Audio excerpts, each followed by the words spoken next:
এই মুহূর্তে দাঁড়িয়ে আছি হাকিমপুর বর্ডারে।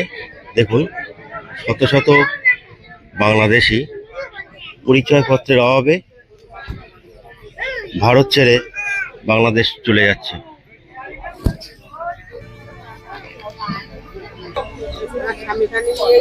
হ্যাঁ, আপনি কত বছর এখানে এসেছেন? আমি ধরো 30 বছর। এই ইন্ডিয়া 30 বছর এসেছেন। এখানে কোনো কাজ কাম এখন খুব সমস্যা, কাজ পাচ্ছি না। হ্যাঁ, খাওয়া দাওয়ারও সমস্যা।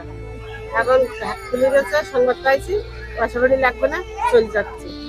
ঝাঁকর পয়সা কড়ি করে ছিল, খরচ বরচ করে কত টাকা নিয়ে নি। এবার বলো, সারা থাকতে সারা হাতে নিয়ে বেড়াবে, কি পারবো? এখানে ছিলেন কোথায়? এখানে ছিলাম না, ছিলাম কলকাতা নিউ টাউনে। হ্যাঁ, দিন মজুরি খাটতে পাতাম, যা পাতাম ওই রাস্তা। 30 বছর এসেছেন এখানে। হ্যাঁ, কাগজপত্র কিছু করতে পারেননি? কাগজপত্র পান কিনা দেবে, তুমি এখন দেবা।